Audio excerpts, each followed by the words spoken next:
We are live. We are live. Welcome to college football's Peek Around the Corner with your host, Greg Pflugar. We cover everything in college football because we love everything in college football. And if you do as well, please subscribe to our channel. Ring that notification bell. Smash the like button if you like our content today.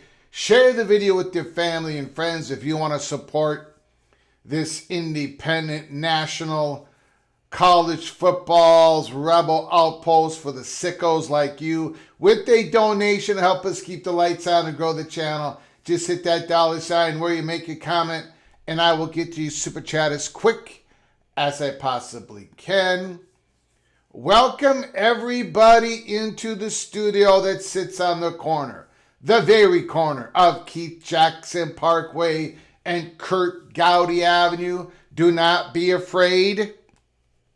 Do not be afraid to become a legend with your comments and with your phone calls. Welcome on in, everybody. It's a Wednesday, April 29th. And you know on our Wednesday shows, sometimes we come on, most of the time we come on a little bit earlier than usual. Last Wednesday we did a late night. I think we started at 7:15, something like that, Central Time. Today we're coming on here. It's about 2:45 Central Time, 3:45 Eastern Time. And our Wednesday shows are usually a little bit shorter than usual. This is going to be a simple show. Yesterday, it was absolutely stacked. On this show, all that we're going to do, and hopefully we provide information and entertainment for your college football appetite. We are going to be going over the I Do Declares. The last couple of I think one of them. I think we added one yesterday. One or two. They're booked in. We're going to go through that. We are doing our Spotlight series. Yesterday it was Michigan. And today it's the Michigan State Spartans that we're putting the PATC Spotlight on. The Michigan State Spartan with new head coach, Northwestern legendary linebacker and head coach, Mr. Fitzgerald. So we're going to go through all of the Michigan State, the Spotlight. We're going to break them down. We're going to break Sparty down. And then we're going to go back in time here. You know, for those who were with us at the time, we had Colorado at the center of the stage during the Big 12, Pac-12 drama. And again, it was Colorado that was the first one poached, picked off by the Big 12 and Brett Yormark. At the time, there was steam out there from UConn perspective that they believe they would have been Colorado's partner if the Pac-12 could have somehow stopped the bleeding after Colorado left. There were people at UConn, and I talked about it a little bit during all those live shows. I believe that it was going to be Colorado, Arizona State, Utah, and that's how it happened. But people at UConn believed that they had the seat next to Colorado if the Pac-12 could have somehow gotten it together after Colorado left on July 27th, 2023. I think that was the date. Now, I could not confirm that story, but I do know the steam was out there until the last 24 hours. The last 24 hours, I have been told that indeed, two things we can say that are true. At least I believe that are true. Number one, UConn, the leadership of UConn, actually believed at the time that they would have been Colorado's partner. They would have been School 14 if Pac-12 were able to get it together after Colorado had left. Now remember, it only took a few days. July 27th, I think it was August 4th, that Washington and Oregon officially left to the Big Ten. So there's only a couple of days there. But UConn believed that they had a shot. We believe that is now, we believe that is true. Number two,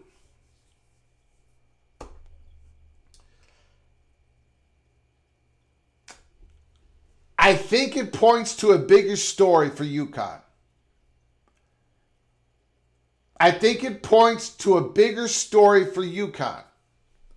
What train are they waiting on now? Before, again, they have waited for that ACC train after the Big 12 expanded to 16 teams. UConn and Brett Yormark have been talking, and they put all that on pause, right? They put all that on pause. What train is UConn waiting for now? And we're going to get into it. We're going to take a step back in the time. We're going to take a step back in the time. And then we're going to talk about today. Absolutely talk about today. So, join us here April 29th, Wednesday. I want to thank everybody for coming on in. And we've got our first very generous super chat. Thank you, Jimmy Austin, for the $5 holler. $5 holler.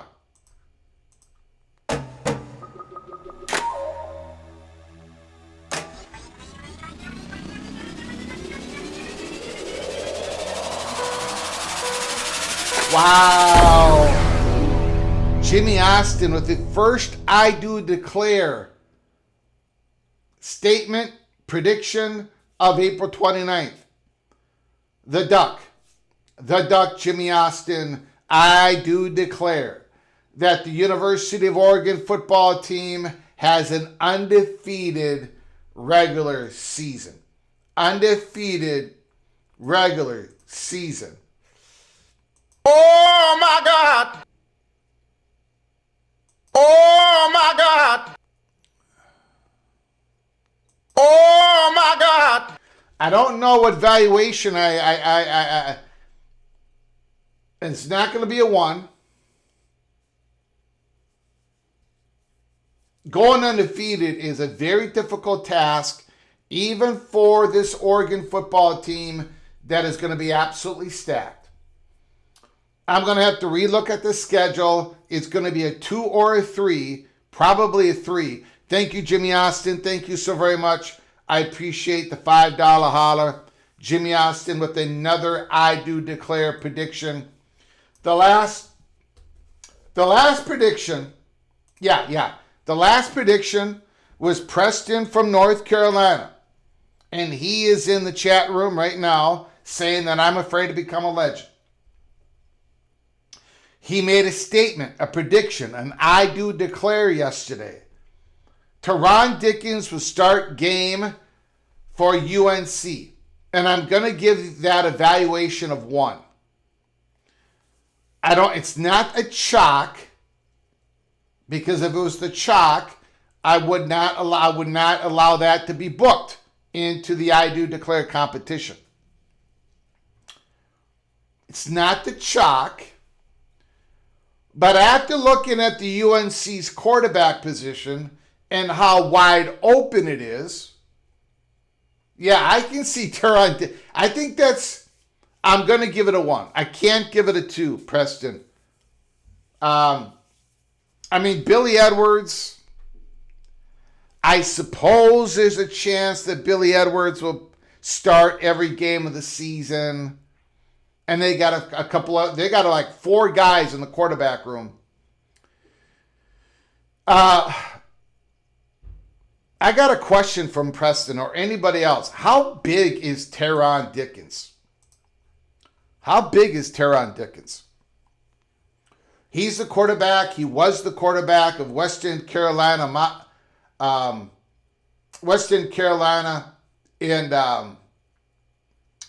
he had an unbelievable season last year. Now, is he going to be the next Trinidad Chambliss? Probably not, but I can understand why the Tar Heel fans are getting a little bit excited in this guy. You know, he threw for 38 touchdowns and only had 2 interceptions. It's FCS, Western Carolina, but 38 touchdowns, 2 interceptions. He had like a completion percentage of like 74%.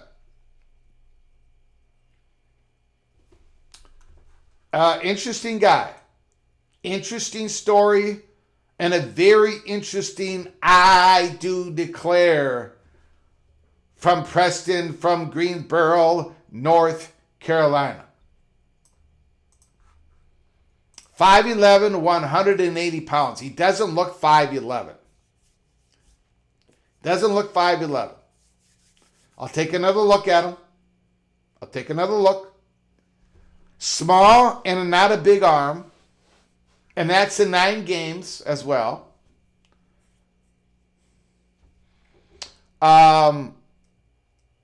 Okay. Thank you so much, Jimmy Austin. Appreciate it. And that was the one I do declare prediction that we booked in from yesterday. All right.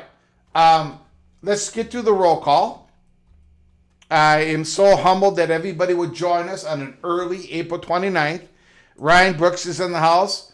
Busaf is here. Don Scruggs is here. Tumasta. Holy smokes. Charlie Atwood. We are. Penn State. Rich Austin is in the house. Thank you, Rich Austin. Appreciate it. MBM. Go Pokes. John Teal out from the West Coast. The UCLA Bruins almost doesn't count. I think he might be referring to UConn almost being the partner for Colorado to join the Big 12. Preston from North Carolina, thanks for coming on in. Studzilla, howdy Greg. Howdy Studzilla. Bo Stacker is here. RT is here. CFB Plus is here. Mr. Monkey says. Jay Chapman, Karan Shakar, D5 Terps, thanks for coming on in, D5 Terps, I appreciate it. Mr. Monkey says, imagine a Big 12 basketball conference with Louisville and UConn matchup after matchup. Dante's Infurgatory is in the house. Azon the Kid, Rock Chalk, Jayhawk is here. Thank you for coming on in, Azon. Haven't seen you in a while. Appreciate it. Adam is in the house. Go Gators. Go Gators. Jose. Eva Badger. Oh boy, Ryan Willie on Wisconsin. On Wisconsin. MM101 2MD is in the house. Mr. Maggio. I do declare Julian Sane won't finish the season for the Buckeyes. And I don't really know what that means. He gets injured. He's not the starter at the end of the season. We do have to have a super chat attached to that. A 99-cent super chat, and I will include that in. And that is all that is going eventually to Minnesota Special Olympics. Now, for the YouTube algorithms out there, this is not an official charity drive, and this is not a gambling game. The winner is going to get a prize from me, a trophy from societyawards.com. It's going to get mailed from me to them at my cost, and I'm going to be writing a check to Minnesota Special Olympics. And this is not an official charity drive, and in no way at all is this a gambling game. No one's winning money here. Nobody. They're winning a trophy. All right?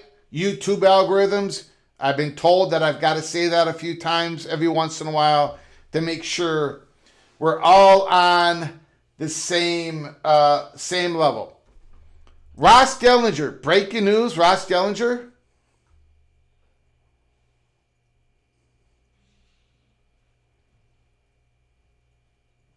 The number one seed in the playoff has his choice of both its quarterfinal and semifinal bowl game location.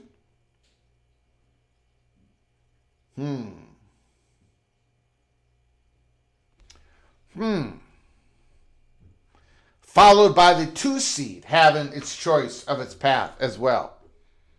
All right. King Frog is in the house. Thanks for that, Jose. Thank you for keeping your head on a swivel. Interesting. Ema,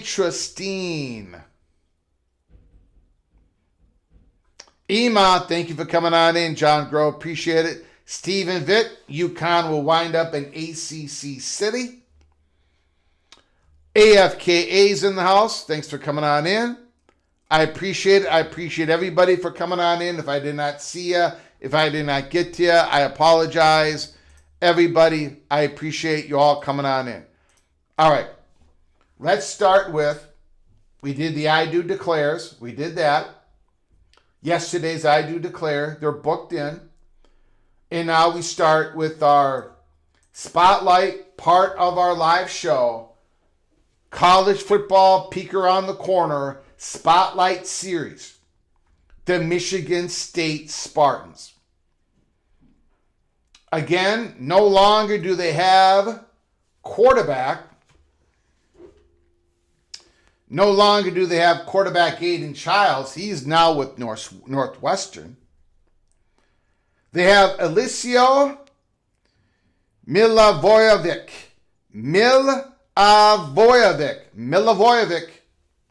Alisio Milivojevic.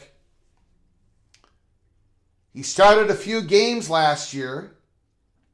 1,200 yards passing, 10 touchdowns, 3 interceptions, 64.3 completion percentage, and a 141.3 quarterback rating. Pretty good year for the young man. He came in, he played against the Gophers, he worked some magic, forced the game into overtime, and the Gophers were able to beat the Spartans in overtime. But Alisio Milivojevic was the reason why the Spartans were able to get to overtime for the Gophers. He was the spark plug that the Spartans needed late in the season. Very good season, statistical season for the few games that he played. I will say this, and I know the Michigan State Spartan fans are saying the same thing here.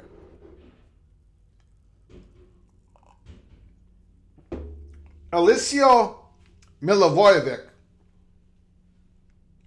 needs to learn to get rid of the football.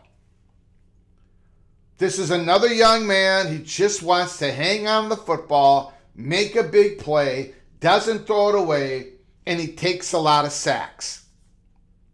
He takes a lot of sacks. He's got to get rid of it. Now, this of course can get developed, more reps, more opportunities. Alisio Milivojevic is a very, very, very dangerous quarterback when he gets out, when he rolls out. And he's better than Aiden Childs. He's way better than Aiden Childs. So, Michigan State Spartan fans, something to be excited about on that. But the guy that everyone is excited about, at least Lansing. The man that we're really excited about here in Michigan State country is none other than Cam Edwards.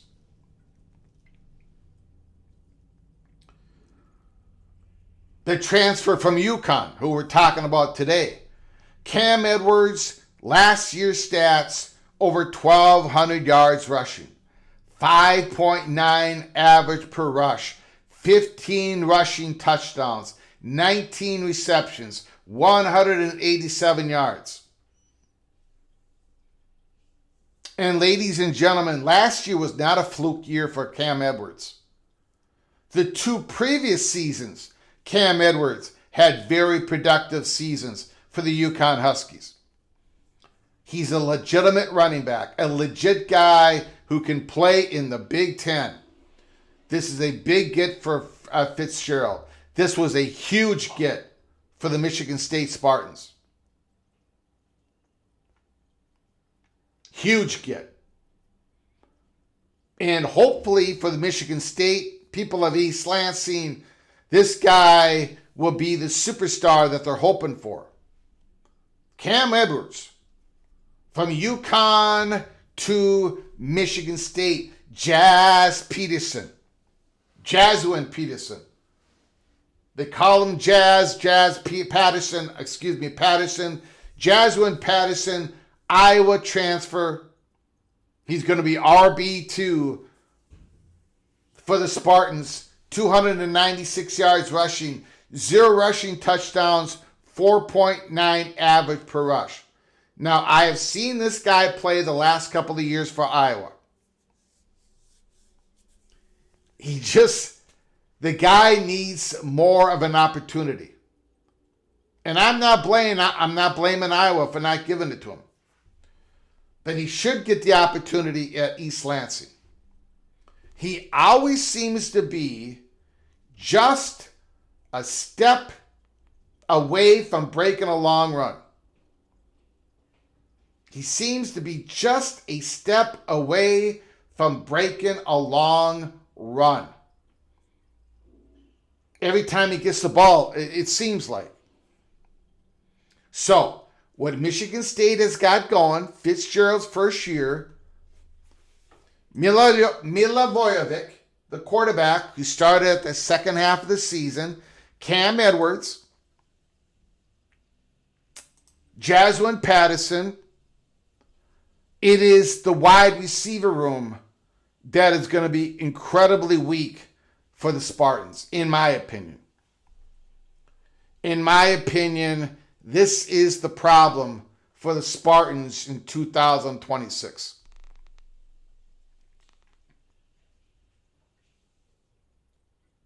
They've got a wide receiver, Krishan McCray. He caught some 20 balls last year.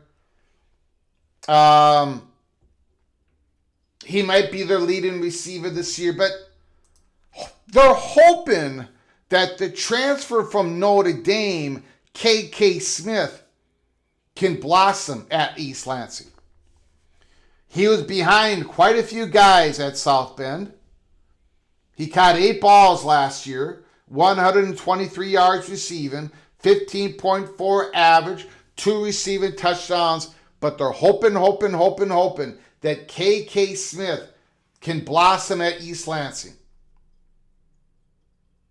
He's kind of a wild card. They're excited about him. But he really hasn't done it at this level.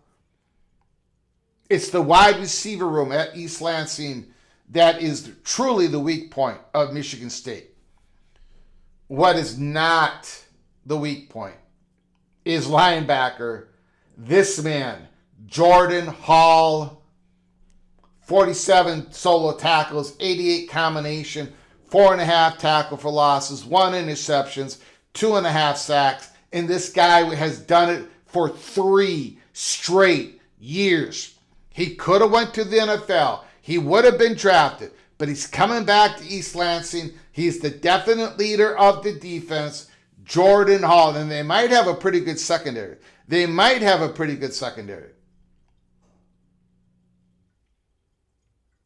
So, and you've got a linebacker, a former linebacker of Northwestern, head coach Fitzgerald now is going to be coaching Jordan Hall, Michigan State football schedule. They got Notre Dame. They're at Notre Dame, at home against Nebraska, at Wisconsin, at home against Illinois, at home against Northwestern, at UCLA. That stretch of games, the month of October, Wisconsin, Illinois, Northwestern, UCLA, that's where they got to get the wins. That's where Michigan State's got to get the wins. To push for a bowl game, first year under Fitzgerald, they should hopefully be able to get 3 out of 4. If not 4 out of 4. Michigan State, it is October that there are the wins. Because in November, at Ann Arbor, at home against Washington, at home against Oregon, and then on the road to Rutgers. That might decide if Michigan State gets to a bowl game.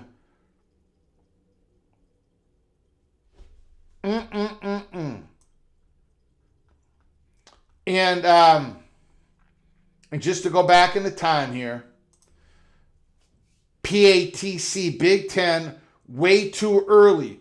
Order of finish prediction for the 2026 season. We got the Spartans at number 12. Right with Wisconsin, right with UCLA, and right with Nebraska. Let me know what you think, where Michigan State is going to end up in the Big Ten race. Can they get to a bowl game? I think a lot of it is going to have to do with a couple of things. Somebody has got to emerge at the wide receiver position. A couple of guys.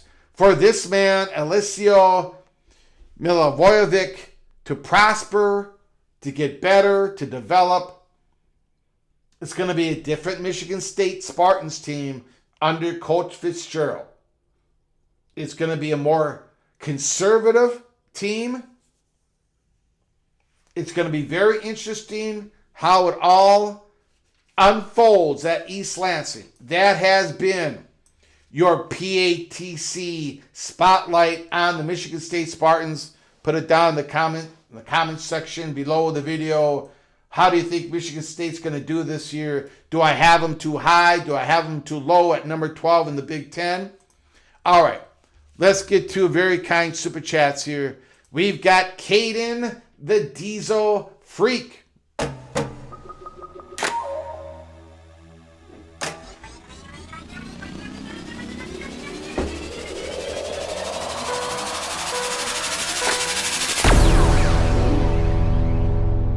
Go Bucks, and the Gophers run when we come to town. And the Gophers run when we come to. Well, you're not coming to town in 2026. You're not coming to Minneapolis, and we're not going to Columbus. So, but we'll see you, Caden, in Indianapolis. How about them apples? We'll see you in Indianapolis. Thank you, Caden the Freak. I appreciate the $5 holler. Thank you so kindly for your generosity.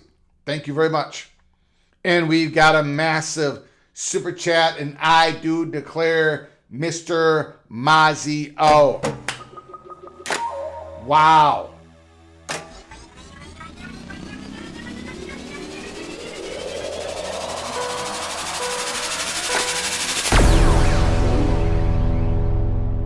I do declare that Julian Sayin gets hurt and won't finish the season. All right. So, I'm going to make a ruling here. Julian Sayin will not be able to start the game against Michigan. Just so we're at the same, I want to make it pretty clear, cut and dry. Because if Julian Sayin starts the Michigan game and gets injured in the second quarter and doesn't finish, you might think you're correct. I'm going to be like, well, he did start the last game. He started every game. So we're going to make a ruling right now, Mr. Mazio. You're saying that Julian Sayin doesn't get to the last game of the season and start. He's not able to start that last game. All right? Are we good with that, Mr. Mazio? I'm going to give that evaluation of probably something like 3 points. Right in the middle. 3 points. You get it right, you get 3. If you get it wrong, it is -3. Thank you, Mr. Mazio. Thank you for your generosity. Very much appreciated, sir. Very much appreciated. Thank you very kindly. And we've got the Evil Badger. The man, the myth, the legend, Ryan Willett.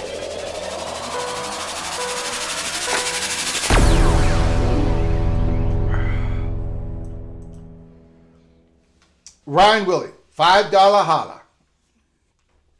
The Badgers would chase the Gophers back to the Gopher holes with a 42-0 win.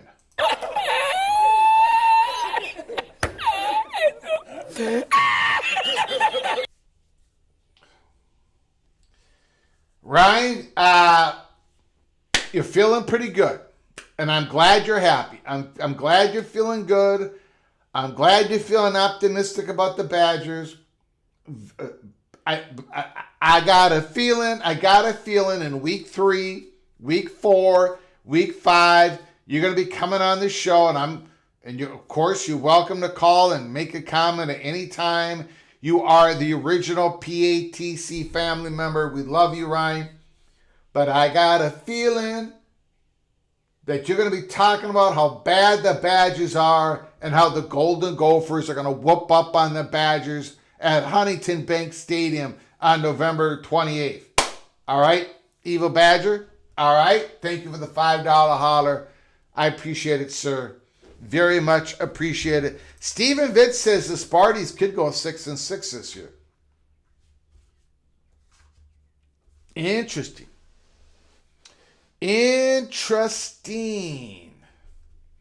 Greg, are you going through each conference at a time or the P4 alphabetically? Neither. I skip around the country. I take this one, I take this one, I take this one. This is what we've done so far. Miami. So if you've missed it, you can go back to our live show on these dates and watch the Spotlight series on the team. We did the Miami Hurricanes on April 13th. We did the USC on April 14th. We did Boston College on April 15th. We did Kentucky on April 16th. Baylor on the 17th. Auburn on the 20th. Cincinnati the 21st. Houston on the 22nd. Duke on the 23rd. California on the 24th. My beloved Minnesota Golden Gophers on the 25th. Georgia on the 26th. Georgia Tech on the 27th. Michigan on the 28th. Michigan State on the 29th.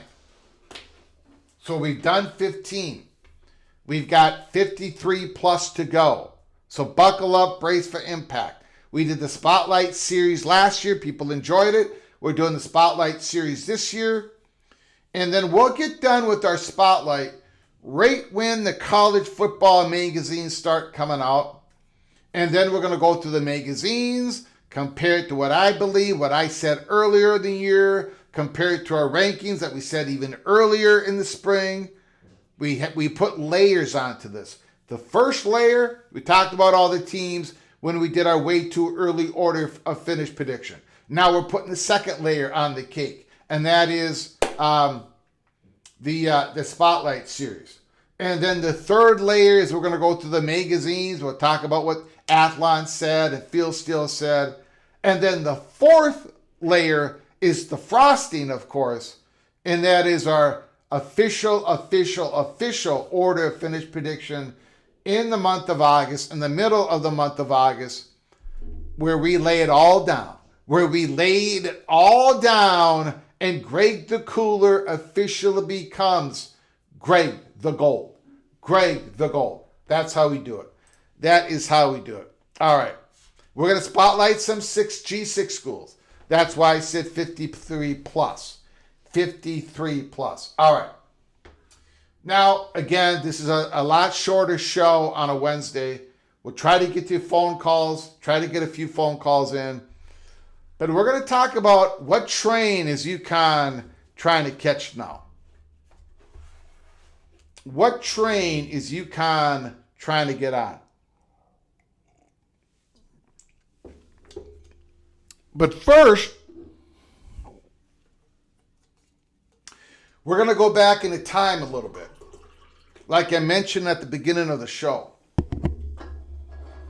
People at UConn truly believed that they had a shot, a slight shot, but a shot to be Colorado's partner on the Big 12 train. If the Pac-12 was able to get it together after Colorado officially left on July 27th, if the Pac-12 could have kept all their other schools, UConn would have been school 14 to go to the Big 12, according to the people at UConn. In other words, I would compare it to the Rutgers, Maryland Big Ten situation. When the Big Ten, when Jim Delaney wanted to add the eastern part of the country, he wanted a 2-region conference, not just Penn State, but an actual second region of the conference. They tried to get North Carolina, they tried to get Virginia, they tried to get Georgia Tech. Eventually, Maryland, talking to the Big Ten, they were interested, and the Big Ten could not find a school 14 except for Rutgers. But Rutgers needed Maryland to be school 13. If Maryland doesn't become school 13, Rutgers doesn't become school 14 of the Big Ten. And Rutgers needed Maryland to come, and Maryland to come alone among all the ACC schools. That's exactly what Rutgers got. The whole situation, Rutgers needed to thread the needle. And of course, they did not have control of what was going on. Maryland, the president said yes, and Rutgers got the invitation as school 14. That's what UConn needed. UConn needed Colorado to be their Maryland, and nobody else to jump on in. Colorado did jump in, but then Arizona quickly followed. Followed. Utah quickly followed. I want to show you this here.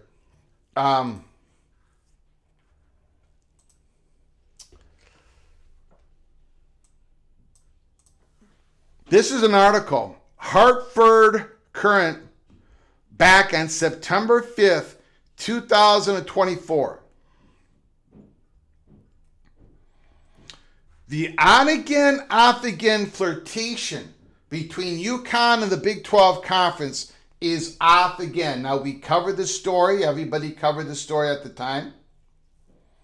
Following the detailed discussions with my conference colleagues alongside UConn leadership, we have jointly decided to pause our conversations at this time, Big 12 Commissioner Brett Yormark said in a statement released Thursday. We will instead focus our attention and resources to ushering in this new era of college athletics. And that's exactly what's been going on, right? Everybody is focused on on this new era of college athletics, whatever it's going to look like. And it continues. SCORE Act, Nebraska arbitration case of 18, all these things that are going on, the college football playoff format, the possible silo. Discussions between UConn and Yormark restarted during the summer of 2024 and picked up momentum. Again, this article came out on September 5th, 2024.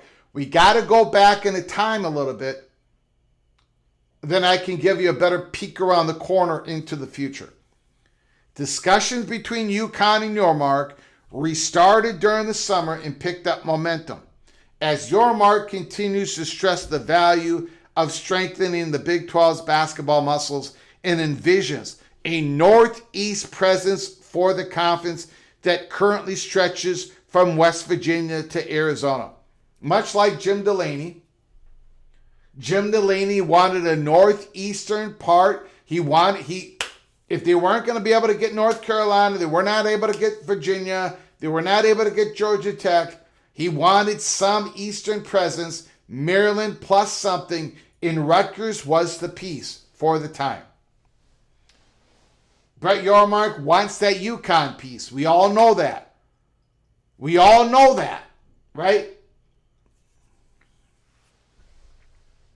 All of this while UConn continues to desire a major conference affiliation and a TV revenue it would bring, as well as a home for its independent FBS football program. Now again, this was written on September 5th, 2024. But even maybe now more than ever, with potential silos happening, for football conferences at least, there might be even more motivation for UConn to bring its independent football program back into a conference. UConn Athletic Director David Benedict and the Board of Trustees Chairman Daniel Toscano traveled to the conference meetings in Dallas in August to help make UConn's case. August of 2024, not that long ago, ladies and gentlemen. 18 months ago. However, it became clear through various reports that not enough Big 12 members shared Yormark's vision and enthusiasm for adding UConn. So no vote will be taken in the near future. And it's been the near future. There has been no vote, and I don't think anything's imminent. It is always our objective to put UConn in the very best position for future success. So we did engage in exploratory dialogue with the Big 12, Benedict said in a statement released by UConn. Ultimately, the Big 12 determined that it will pause on conversations about membership expansion. I encourage all who care deeply about the Huskies to pause and reflect. Certainly, it is flattering to be courted. It says a lot about UConn and what others thinks about us. They were courted. They have been courted by the Big 12 multiple times, not just once, not just in the summer of 2024. UConn, while still a part of the American Athletic Conference and the Big 12, also had discussions. This is when UConn was part of the American Athletic Conference, had discussions and presentations in 2017. So not just the summer of 24 and not just 2017. Oh, and there was also another time. We'll get to that in a minute. UConn wound up joining the new Big East configuration in 2020. And its men's basketball program has since risen back to the top under Coach Dan Hurley. UConn was close to getting an invitation from the Big 12 in the fall of 2023. And this was what I was getting back to earlier. Expecting to join Colorado as it moved from the Pac-12. However, Colorado's move, along with an unfavorable TV deal, precipitated the sudden collapse of the Pac-12. And Arizona State, Utah moved to the Big 12, which now has 16 teams. All right. UConn's perspective, UConn reporters at the time, and what has been just told to me recently, this is all true. At least this is what UConn truly believes. And I gotta say, there are at least one or a couple people that believe this to be true outside of UConn country. That in the fall of 2023,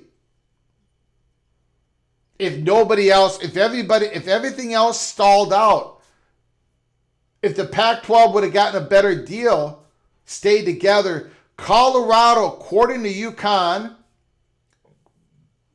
Colorado still might have left to join the Big 12. And if that was the case, UConn would have been the Rutgers. UConn would have been the Rutgers and Colorado would have been the Maryland. UConn would be in the Big 12.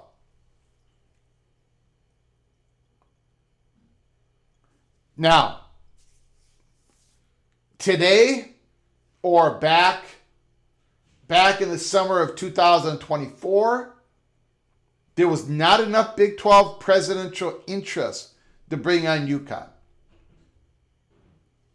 Everything had to go just right in the fall of 2023 or late summer of 2023 for UConn to land in the Big 12.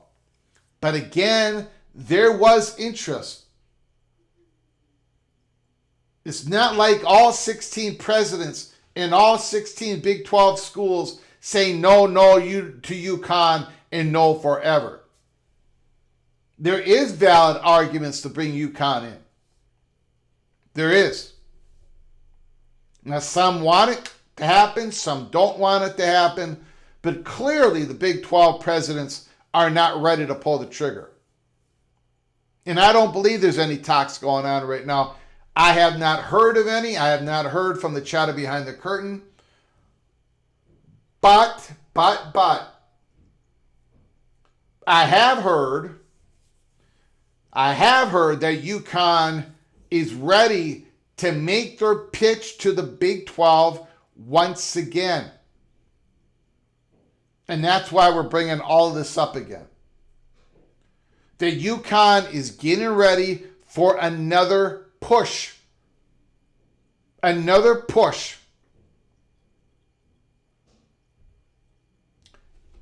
And I got a feeling that this next push, that UConn is going to do something not quite like what Memphis did, but UConn is going to be not just asking what the conference can do for them, but they're going to be asking what they can do for the Big 12 conference.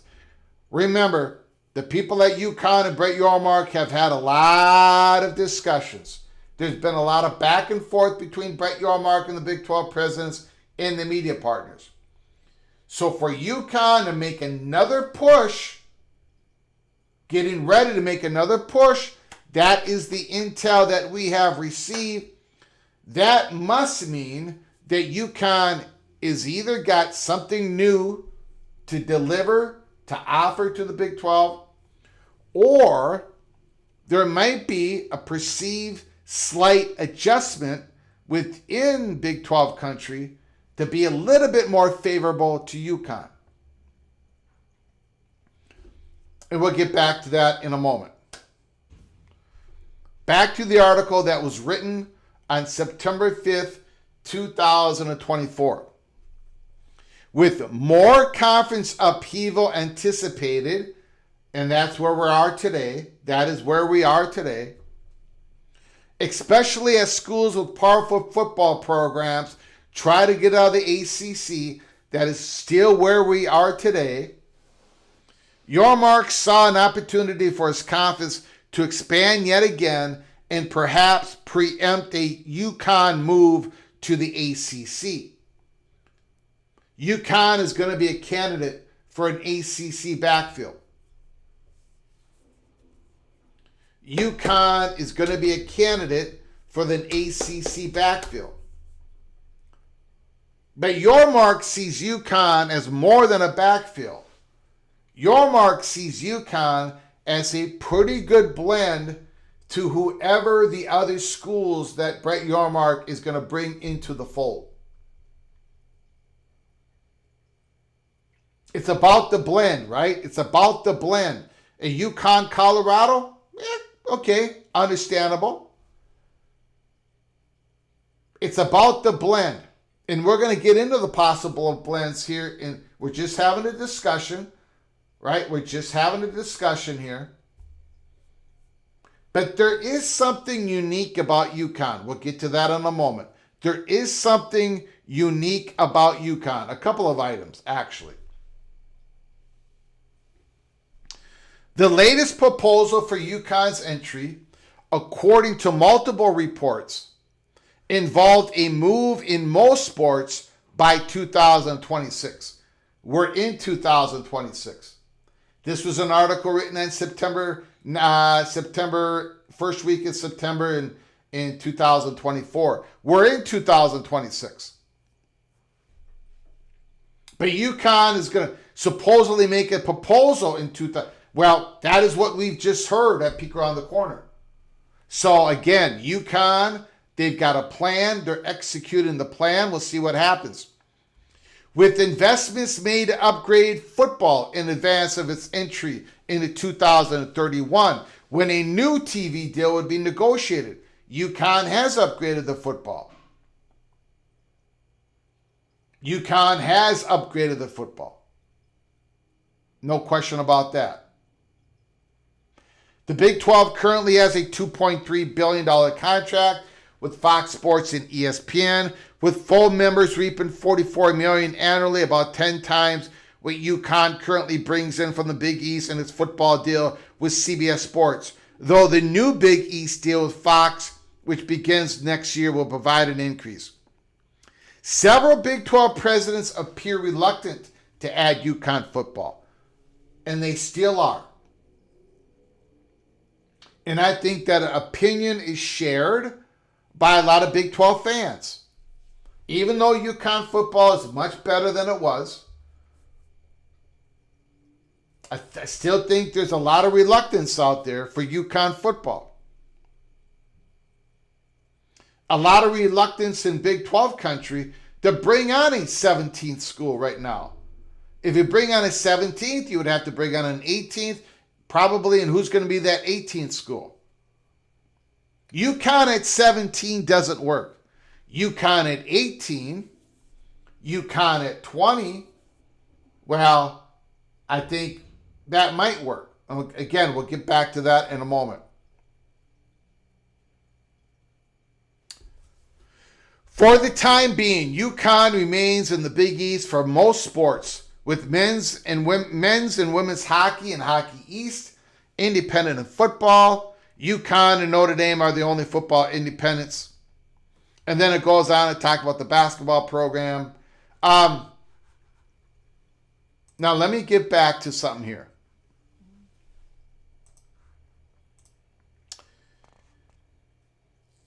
There is... Yeah, I mean, UConn defeated the ACC champion last year. Think about that. The ACC champion was defeated by UConn football.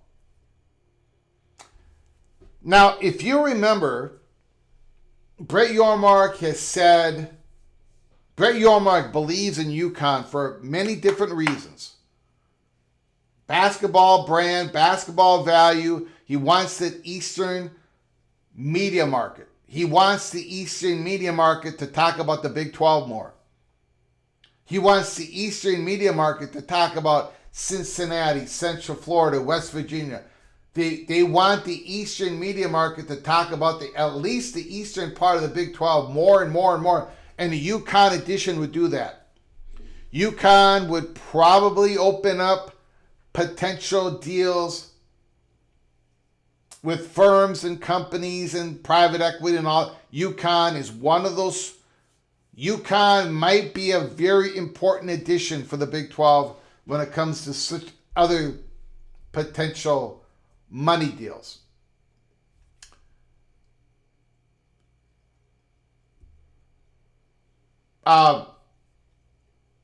UConn, if you think about it for a moment,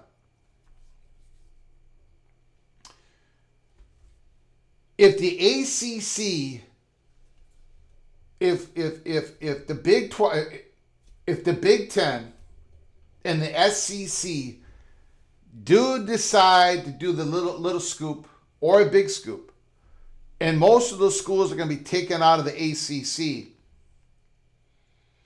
there are going to be some ACC schools out there that the Big 12 presidents would probably want to plan on, at least, to go after. And I'm sure Brett Yormark has got all this gamed out, war gamed out, right? You can see a Louisville. You can see a Pittsburgh. You can see a possible Georgia Tech if they don't get picked by the Big Ten. You can see a Virginia Tech if they don't get picked up by the SEC or the Big Ten. You've got candidates. North Carolina State is a big-time candidate to be picked up from the Big 12. All these schools, you can make a strong argument, are more valuable than UConn. But what if there is not a big scoop involved? What if there are little scoops involved? What if the ACC doesn't lose all that much? What if they still trying to hang together? What if a North Carolina State and a Virginia Tech and a Louisville, what if they all try to hang together? The Big 12 might be able to pick one of them off. The Big 12 might be able to pick three of them off. The Big 12 might be able to pick two of them off. But a UConn might be the perfect blend to add with a football program. Remember, Brett Yormark, Greg Sankey, and others, but those two particularly, are big believers that the basketball value of the basketball programs are going to go straight up in the next 10 years. We've talked about that over the last 2 years. The basketball tournament just expanded to 68 to 76. Women's basketball is bringing in more revenue. ESPN is now investing. ESPN is now investing more and more capital into women's college basketball. That was reported a couple years ago. You think about UConn's women's basketball. Does ESPN really want UConn not to be in a Power 4 conference? Just this for an example. This came out, I think it came out today. More and more of this stuff is going to be happening. UConn and Duke is finalizing agreement to meet on Thanksgiving Eve in Las Vegas.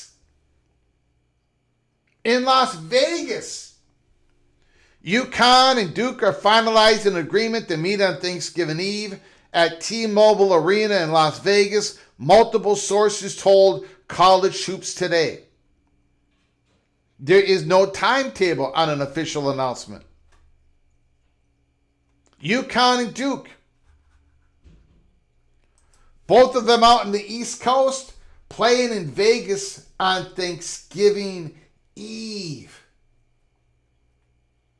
Of course the media partners, of course these events, of course these arenas, of course everybody who's involved in trying to market and brand and sell tickets for men's and women's basketball, they all see UConn as a huge value add. And supposedly that value is only going to grow. Now, football drives the realignment bus. Right? Football drives the realignment bus. And that is not going to change. And that's just not going to change. I don't think UConn is going to be Big 12 School 17. I think if there's a two-school addition, I think UConn would have to be School 18. I don't think UConn is going to be School 19. I think if there's a four-school addition to the Big 12, UConn is going to be School 20. And of course, UConn, when we're talking about the bus that they're waiting on, look, UConn is going to take the first bus that arrives, either the ACC or the Big 12. Either a backfill of the ACC or the Big 12. But I got to tell you, as long as Brett Yormark is in that chair in the Big 12 Commissioner's office, I think UConn, I think it is a chalk, slight chalk, not an overwhelming chalk, that UConn eventually will end up in the Big 12 over the ACC. You know, the ACC already has, I'm not saying that Syracuse and UConn are the same, but the ACC already has that Syracuse flavor, that New York flavor. When the ACC decided between Louisville and UConn, the ACC thought about the additions of Syracuse and Pittsburgh years before, and they thought that maybe UConn was a little bit, of course the football program wasn't as much as Louisville, but they thought that might be a little bit of a duplicate overlapping of markets and of value, not quite the blend that they wanted to bring in another school. So Louisville was the school that brought in the right blend. Big 12 country needs a better blend. Yes, you do need football programs on the East. Big 12 needs that. If it's a Louisville, good. If it's a Virginia Tech, outstanding. If it's a North Carolina State, if you can latch on to one of these football programs in a growing state like North Carolina State and Raleigh, North Carolina, those would be big additions. But I also think the Big 12, and I think Brett Yormark is completely convinced by this, that the Big 12 needs to land in the northeast part of the country, and UConn is it. They need that media. They need that big market. Even if not all the eyeballs are coming out of there and watching Big 12 football, maybe eventually they will. But they need that blend to sell to national advertisers in the future. They want all that. I think Brett Yormark wants all that basketball content. All of that content. Women's and men's, UConn versus anybody in the Big 12. They want to be able to sell that, and they think they're going to be able to decouple. Brett Yormark wants to decouple their football and basketball content and sell it independently in the open market. This is something that hasn't been done. Everybody bundles up all their content. Brett Yormark thinks the Big 12 is going to make bigger bang for the buck if they decouple their basketball live content with their football live content and sell it independently. Now, again, I don't know if it's going to work, but Brett Yormark thinks it's going to work. So that is another reason why UConn is on the lips of Brett Yormark. Again, let me reiterate something here. We're talking about this today because I have been just told that Colorado UConn thing, from the eyes of UConn and a few other people outside of that, which I'm not going to get into today, actually believe that story is true. That it very well could have been Colorado and UConn as schools 13 and 14 in the Big 12. If Arizona State, and Utah would never have left for other possible reasons. So the Big 12 presidents have already looked at UConn at least seriously 3 different times. 3 different times. In the summer of 24, in the summer of 23, and in 2017. And they probably looked at them more often than just those 3 times. So again, I think UConn is waiting for a train. A ACC train or a Big 12 train. And I'm just making a prediction. It's not a report. I think eventually UConn is going to ride on that Big 12 train.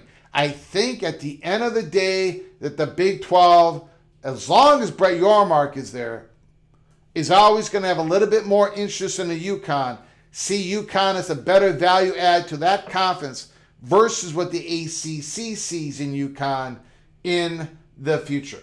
All right, let me take your phone calls. Again, you can give us a call at 763-260-1333. You can call. When you do call, the floor is yours. You can talk about anything that your heart desires in college football. Again, earlier on this live show, Wednesday live show, which is we do it a little bit earlier in the day, and it's a little bit shorter of a live show. But I am happy that we were able to give you an early peek, not an early peek, a spotlight series on the Michigan State Spartans here on April 29th. Alessio Milivojevic, the quarterback, he should develop even further in 2026. They got the big transfer running back Cam Edwards. A monster season last year for the Huskies. 3 good seasons in a row for the Huskies. He's going to do some damage in the Big Ten. At least that is what Sparty Nation is hoping for. Jazz Patterson, scat back, running back for the Iowa Hawkeyes, transfers to the Michigan State Spartans. The Spartans, I believe, have a pretty weak wide receiver room. They got to hope that K.K. Smith can emerge out of South Bend and develop at East Lansing. K.K. Smith is finally going to get the opportunity at Michigan State. And of course, Spartans defense has a huge star at linebacker, Jordan Hall. He could have went into the NFL draft this year. He could have done it, but he decided to come back to play for another legendary linebacker, Coach Fitzgerald, former coach of the Northwestern Wildcats, first-year head coach of the Michigan State Spartans. Again, let's open up the phone lines. You can talk about the Michigan State Spartans. You can talk about your team. You can talk about anybody. You can talk college football, anything you want to talk about in college football. 763-260-1333. The phone lines are now open.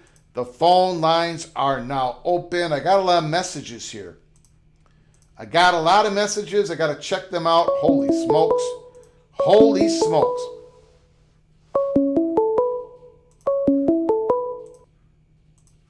From Ryan Thomas. Ryan Thomas, thanks for calling, sir. I appreciate it. The floor. I tried to get on. I tried to get on last night, but that epic firebombing that Replica did last night on Texas Tech, my goodness, that was like napalm, Greg. I mean, that was fantastic. Yeah. Yeah. You know, Replica chose violence last night. Yeah, he did. Beautiful thing. Yeah, he did. It was a great call. She's listening. Great job, Replica. That was a great call. Legendary call, Replica. But, you know, Greg, I just wanted to kind of touch base on a couple of things. I think too many people look at realignment one or two dimensionally. And I think that, and I don't know why all of you seem to forget the key point of what do the TV partners want. Because that's kind of like a big component of this. Yep. Sure it is. Yep. And ultimately, what I think is going to likely happen is, I know people disagree, but I will tell you, if the SEC does a small scoop, it is going to be FSU and Clemson first. And the reason why I say that is because if you look at that ESPN contract with the ACC, even though it got extended, the extension didn't eliminate the provision. ESPN has basically a unilateral termination clause in there if the value of the conference drops over 30%. Mm-hmm. It's in there. It's in the files. So what happens if ESPN takes Clemson and FSU? It dramatically tanks the TV value of the ACC. So you've just put North Carolina and UVA you've put them in a situation where they don't have a whole hell of a lot of leverage. And it doesn't matter what the people want politically in the state. It doesn't matter what UVA wants. It doesn't matter what any of those people want, Greg. Mm-hmm. If the ACC TV contract gets shut down, that's no money. So it's a choice of either going to the SEC and being with all those quote unquote unclean or unclean non-academic schools or whatever you snobby AAU folks think, or no money. I can tell you what they're choosing. They're not choosing the no money option. So I think what that would likely do is probably force the hand at UVA, because ultimately they can howl and moan all they want, but if there isn't money, they're going to make the choice that gets them money. That's just reality. If everyone recalls the Pac-12 drama, Utah howled and moaned and complained all they wanted. Yep. The issue is where did they go? Where did they go when Oregon and Washington said peace out? They didn't have any leverage. ASU and Utah had zero leverage at that point. Yep. So, and that was by design, Greg. ESPN knew if they took Colorado, that would entice the Big Ten to make their move on Washington and Oregon, and that would eventually force basically Arizona and Utah to capitulate. And that's what's going to happen here. And ultimately, what I do think that happens, if depending on what goes on, I've said this before, you've got the ACC, which is 17, plus the Big 12, which is 16, plus UConn. So, that puts us at 34 schools, minus 10 that go to the, 6 that go to the Big 10 and 4 to the SEC. That leaves a 24-team league conference. I'm going to be flat out honest with you guys. At that point, there's going to be no poaching because the ACC buyout goes smaller and smaller each year. That's not enough money to deal with the litigation and buyout clauses with the Big 12. At that point, between litigation and everything, everyone sees the disaster of what's going on with the Pac-12 and the Mountain West right now. Everybody sees that right now. And, what would likely happen in that, in my opinion, is an ACC Big 12 merger, and that would be kind of your third league. I've said this before, the P2.5, and that would be your third league.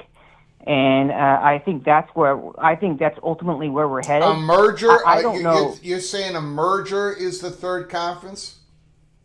Yep, a flat-out merger between the Big 12 and the ACC. Because poaching, Greg, the cost, the litigation, and the court time in there, and the uncertainty that brings, especially in a time of TV deals, no one's got time for that. And no one's got money for that. And I think that ultimately that probably is what happens. You'll have, some combination of either one or two from the Big 12 going to one of those conferences, or some 5 or 6 from the, basically, going from the ACC. And I think that's what happens. And then, if Kansas gets poached by the SEC, if that's a potential poach, then they probably get replaced by UConn, because that's probably an equal trade for the Big 12. Yeah. So, I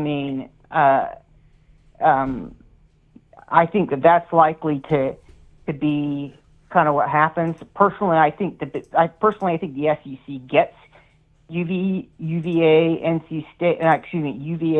UNC, Clemson, and FSU, because I told you by taking Clemson and Florida State, they pretty much, and even they took North Carolina, they put the ACC and they put those Virginia Board of Visitors in a very difficult position. Yeah, they do. And the reason why is the Big Ten, sure, they can add more people, but when there are less high-quality Big Ten matchups to occur, when Ohio State plays Penn State or Michigan State less frequently, or Wisconsin less frequently, the entire value of the Big Ten contract also depreciates. There comes a point that, you start adding in brands, it affects the overall value of the conference, and it doesn't matter if you're getting paid 50% freight or not, it's still devaluing the overall conference. And, at some point, for the Big Ten to make its move, if it wants to go to 24, Notre Dame is a critical key component for that happening. Financially, I don't think they can make it happen past 20 without Notre Dame. And basically, UVA is kind of really depending at that point on whether or not Notre Dame decides to make the jump to the Big Ten. Could that be, if the SEC makes that power grab move now, does that mean that Notre Dame makes that jump the same year? Probably not. It probably dingles and daddles for another 2 years, and that puts UVA's Board of Visitors in a very uncomfortable limbo position. So I think that's exactly the power leverage move that the SEC and ESPN are going to try to do. And I just think that's how it is. And true, politics work, but look, I know 2 of the Board of Visitors members, Greg. Right now, you're absolutely right with the faculty. Right now, right now, the Board of Visitors has the votes to make the move to the SEC, but they don't have the political capital. You take out the money. Yeah. You take out the money and kill the political capital. Then the board flips and they have the votes to make the move. Yeah. So that's the reality. They've got the votes. Ken Cuccinelli, who's one of the Board of Visitors friends, is someone I know very well and chat with, and I can tell you that they have the votes. They just don't have the political capital. But the political capital situation can flip on a dime if UVA is put in a very uncertain position. Yeah. And I think that's going to be what ESPN and the SEC are going to try to angle at. And I think the Big Ten is not in a position to make its move until it knows for certain what Notre Dame decides. Yeah. So I think that's the uncertainty that they're going to play. Because, look, I mean, could schools like Utah be a target for the Big Ten? Sure. But that also depends on Netflix or streaming or someone out there, and then that school is going to be on, Friday nights at 10 p.m. Eastern every night, and out of sign, basically gone. And ultimately, I don't think these streamers are going to overpay either, because Jim Williams' article yesterday, I agree with it in part, and I disagree with it in parts. Yep. I think moves still happen, but I think he's overall correct that the constraints in the ad buy revenue and what they can get is not necessarily in harmony with what the leagues are demanding. Mm-hmm. And the NFL is probably the strongest leveraged league on the planet, and it is going to get the money it wants. The NBA came up to the trough, and the NBA got its money, but I think where things are going to be a little more difficult is, if the SEC is going to get the money it wants, it's going to have to acquiesce to some of the things ESPN wants. And I also think that ESPN is not going to let its ACC and Big 12 investment go down the tubes. I think that's why they'll likely merge the two leagues or force a merger between the two leagues. Because then you end up with two 24-league teams, one 20-league team, and, those three leagues can do their own playoff, and, whether Notre Dame is part of the Big Ten or whether or not the, Big 12 takes all their Olympic sports and the SEC and the Big 12 have some sort of ESPN scheduling agreement. I don't know, but one way or the other, I think it's going to be a 2.5 silo.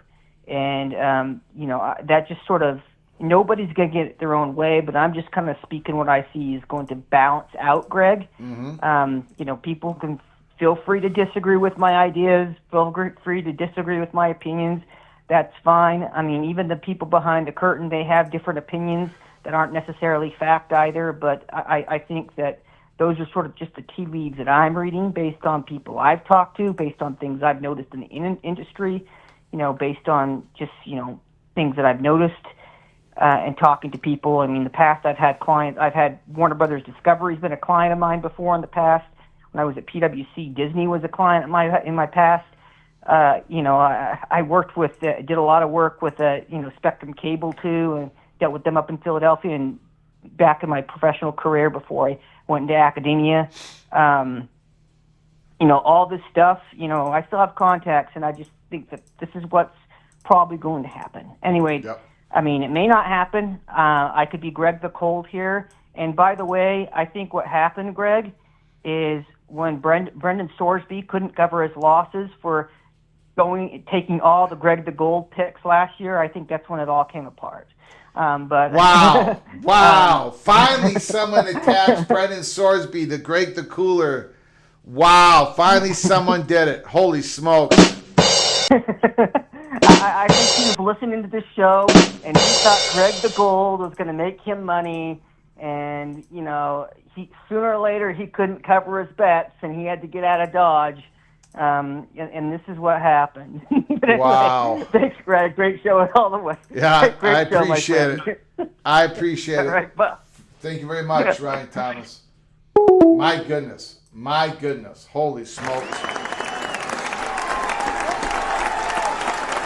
Thank you, Ryan Thomas. Thank you very much. We do have a new not a new member. Gold Black 45, member for 22 months. You, sir, are knighted. Cloak and dagger. Hold on one moment. From Bill Games 1993. I'm sorry, who's this calling? Bill Games 1993. What? Slow it down a little bit. Who is this? Bill Games 1993.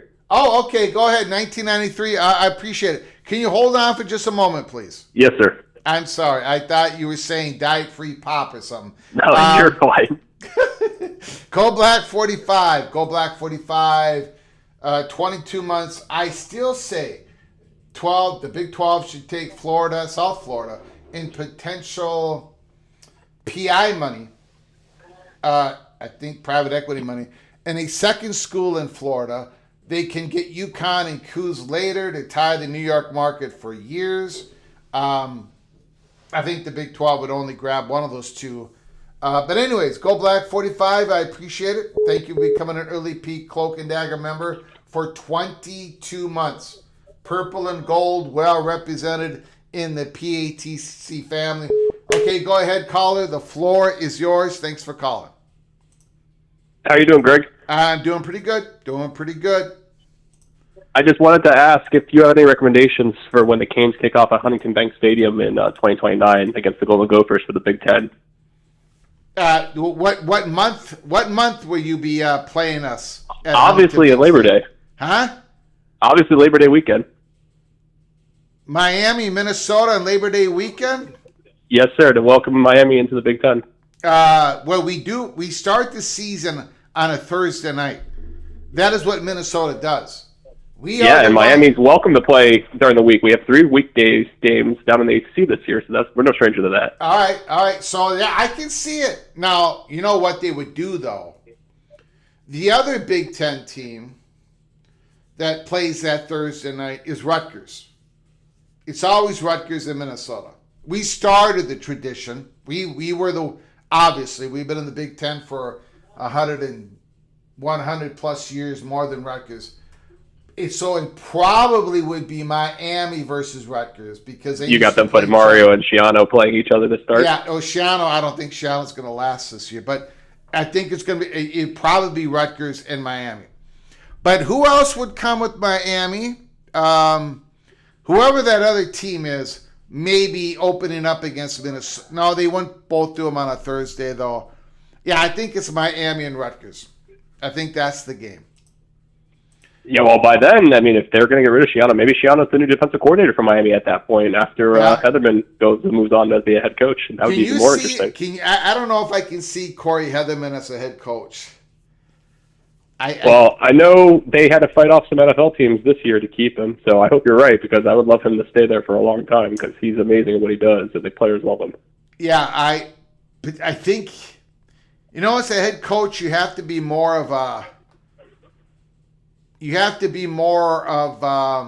guy that looks at things at 30,000 feet above the ground, right? You have to be. Corey Heatherman is like, he's very much so. I'm very hands-on. Yeah, and I don't know, but hey, if he wants the opportunity is going to be knocking for him to open the door. But I don't know. I will also say though, his current boss is very much the same way, and as an offensive line coach, I think many people would have said that he's very much the kind of type. So that's a great model for him to mirror. True. Yeah, very true. I also wanted to get your thoughts on the AD search here in Coral Gables because some of the names I'm hearing are more in the Notre Dame sort of view as far as somebody in business that's more of the non-traditional. What about Yormark's twin brother? Yeah, Michael Yermark, I know. Yeah. I mean, he's been around the school and at games. He was at both playoff games and the national title game sitting in Miami's box. So he's been posturing himself for that job for about 6 months. There's some other people that have, graduates in Miami that also have ties to the NHL and the Premier League. So they're definitely going to widen net. But everybody who I've heard, none of them are traditional athletic directors. They're not going to go and poach a Dan Radakovich type. They're all, kind of out there. I just wanted to get your thoughts as far as, what you think about that. And a lot of them have Big Ten ties, too, which I thought was interesting. What was the last point? What was that last point? A lot of them have Big Ten ties, like Yormark graduated from Maryland. Yeah.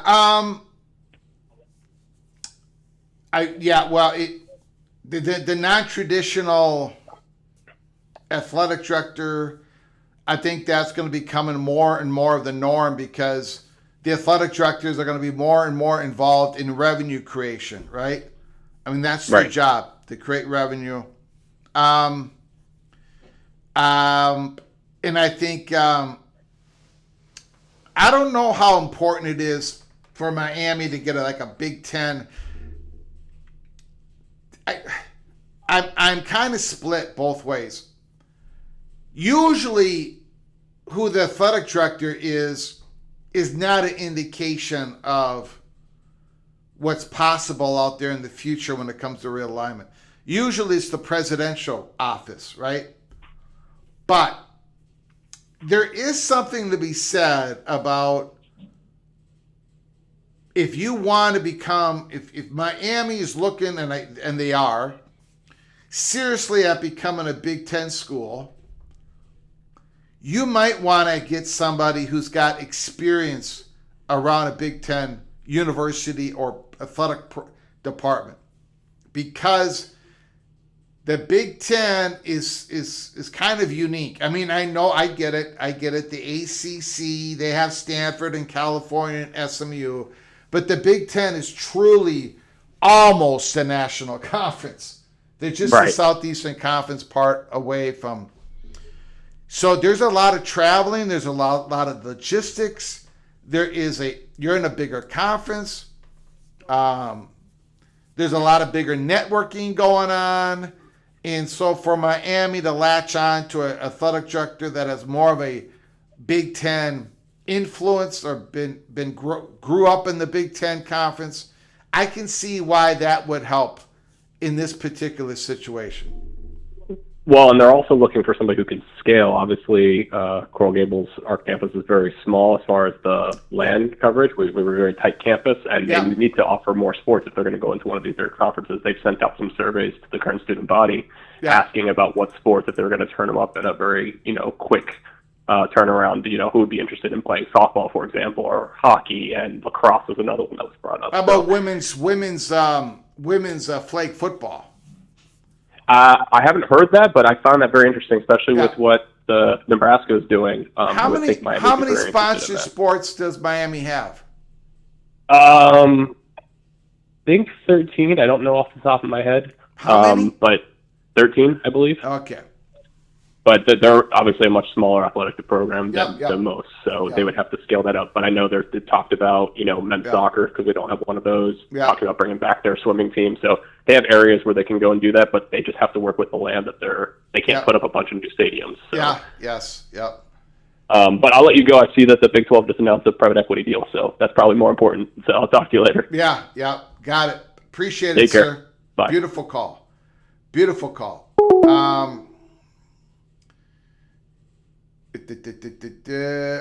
Let's see here. I got a message here.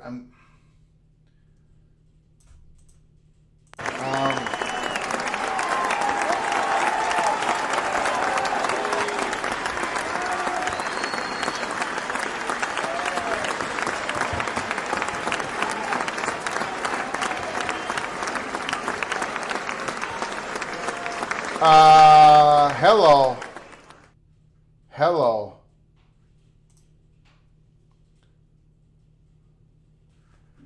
Hello.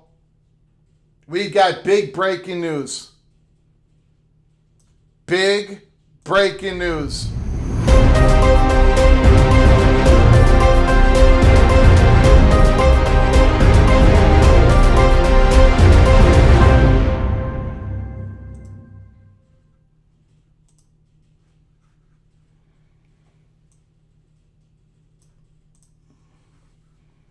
Sources.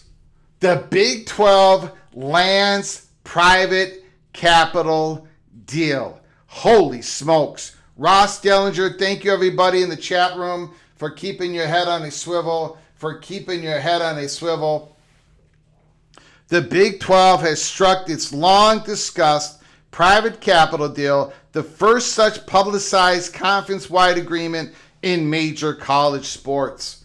The league's presidents and chancellors ratified the 5-year agreement with the Capital Partners Redbird last week, as well as Weatherford Capital finalizing a 3-pronged package to deliver an infusion of capital, at least $12.5 million, to the league's office to drive commercial development and business growth. Offer schools an opt-in capital credit line of $30 million each, and create a strategic business partnership that could pay off when the conference next goes to market for its media rights contract. In other words, a strategic partnership with a big streaming company. I think eventually that is where we're leading to with the Big 12. Again, this is something that Brett Yormark has wanted to pull off.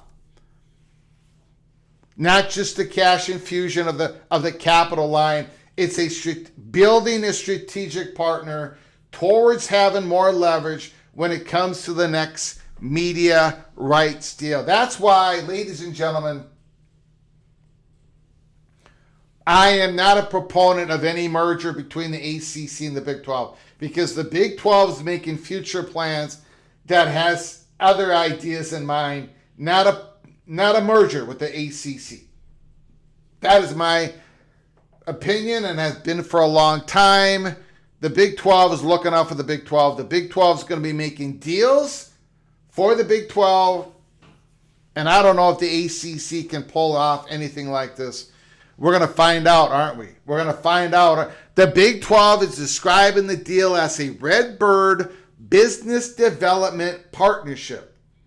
As part of the Collegiate Athletic Solutions Partnership, the firms are co-investing in the infusion into the conference with an expected return. However, the capital partners will hold no ownership in the league, and the deal will not change the operation or governance of the conference, Commissioner Brett Yormark told Yahoo Sports. The vote from the presidents and chancellors last Thursday finalized an agreement that's been under discussion now for more than 2 years. A deal spearheaded by Yormark and his board chair, Doug Garrod, the Kansas president. At the highest level, what I hope to get out of this is a really strong partnership that positions our conference well into the future, including for our next media deal, by creating increased value, creating leverage. Ladies and gentlemen, as we have reported constantly for a couple of years, the Big 12 wants to be in a different position during the next media rights negotiations. They don't want Fox and ESPN to have all the leverage, and they're not going to have all the leverage. The $12.5 million in capital to the league, a number that could grow, will be invested in revenue-generating opportunities. Perhaps one of the most noteworthy benefits of the deal is the exclusive college partnership with Redbird, a New York-based investment management firm with $12 billion in assets, an array of companies within its portfolio, including Paramount Global. This is an exclusive college partnership. Exclusive. Paramount holds ownership of CBS and soon is expected to acquire TNT, two of the leading broadcast partners with college sports ecosystem. The Big 12's current media deal, primarily owned by ESPN and Fox, ends in 2031. A league's media rights deal usually accounts for a majority of the conference revenue distributed to its members' schools. We did the necessary due diligence in order to land in a great place, Yormark told Yahoo Sports. I appreciate the board and athletic directors for all of their feedback and guidance and support in times of uncertainty. Redbird provides us with incredible bench strength. It's unclear how many of the Big 12's 16 universities plan to accept the option of up to $30 million in credit. Schools have 1 year to make a decision on the one-time capital infusion. Those within the conference believe that as few as 2 and as many as 6, a half a dozens, plan to take the money, which comes as a rate just south of 10%. I wonder what those 2 schools could be, or 6 schools could be. Prior to the agreement, Redbird, led by founder and chief investment officer Jerry Cardinale, has already facilitated more than $130 million worth of revenue for the Big 12 over the next 5 years through business arrangements with entities like PayPal and Players Era. However, this latest move the first of its kind, sends a unified message and signals a strong degree of alignment from the Big 12 presidents and athletic directors.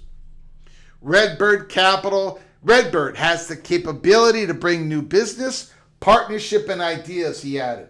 We're about as innovative and aligned as any as they come as a conference. That combination is powerful. The agreement potentially paves the way for more private capital and equity investments into a college sports industry that is undergoing rapid and historic change. My goodness. A scramble for cash has begun. Schools are mining million and billion-dollar donors through creative fundraising efforts and NIL-geared concepts.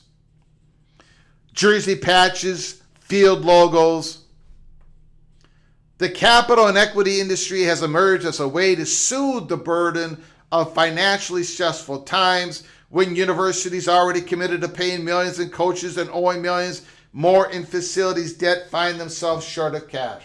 Schools and conferences are searching for upfront dollars that they plan to pay back for a matter of years, much of the dough contingent on future television contracts. We know about Utah's deal with Otro Capital. The Big Ten negotiated a deal with UC Investment. It did not. It fell through.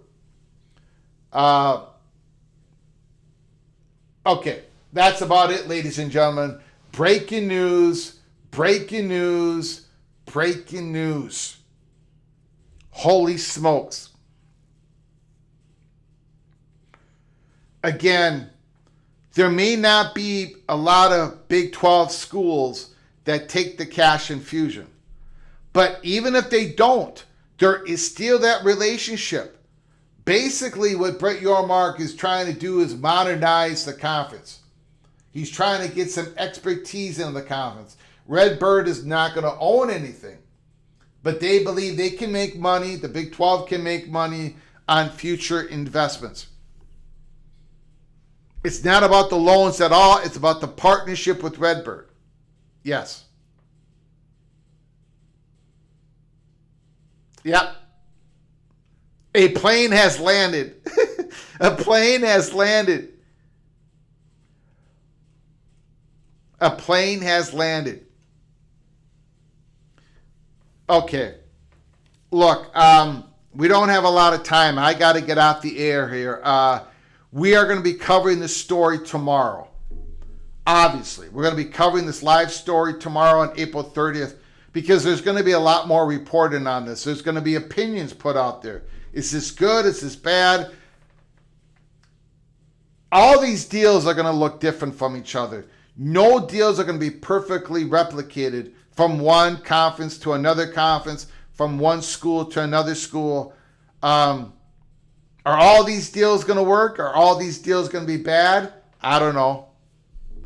But I do know that the Big 12 has advantages over the ACC.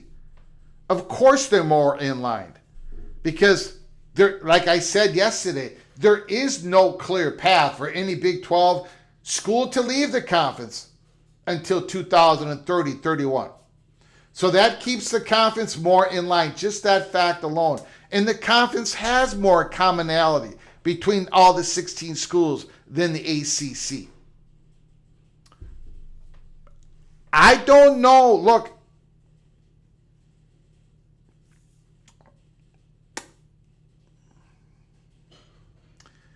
we have reported here at Peek Around the Corner in the last month that the Big Ten is still looking for that Big Ten Enterprises to create something like this, to modernize their conference, to have an arm within the conference that would consolidate some properties of the Big Ten, some products of the Big Ten, to sell on the basis of the Big Ten, to create more leverage for the conference.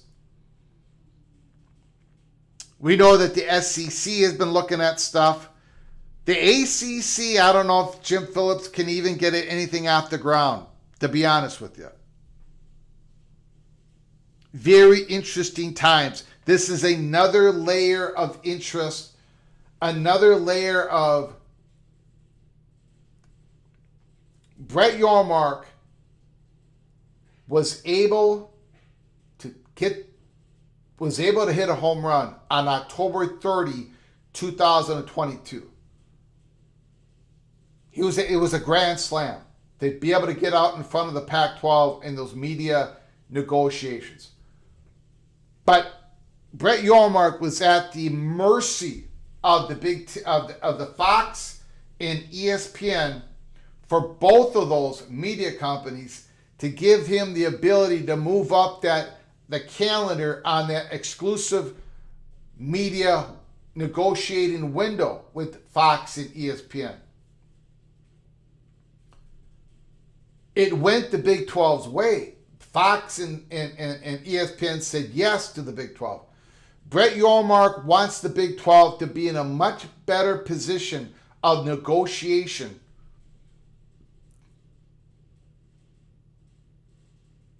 with those two companies and then other companies if the Big 12, if the Fox and ESPN numbers don't work for Brett Yormark and the Big 12 institutions. Also, again, I'm just going to say this. I'm going to say this and then get out. This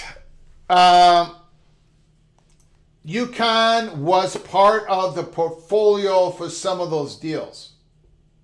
They were in part of it. If this deal, it's happened, in a year from now, the perception is that this relationship with Redbird is going to bring on a whole lot more opportunities and ways to generate money for everybody. I'm telling you, UConn is going to be back in the mix. We don't think there's... I'm not going to go there. We think that UConn is going to be back in the mix. Even before this breaking story.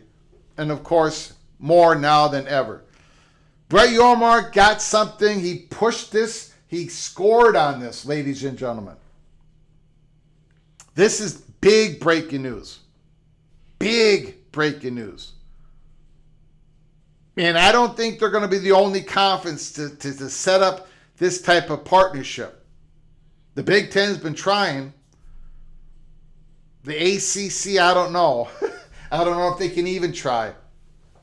I don't know if they can even try. I got to go, Caden. I appreciate the $2 holler, but I'm already way over the time allotted. I can't even cover this breaking news the way I should be.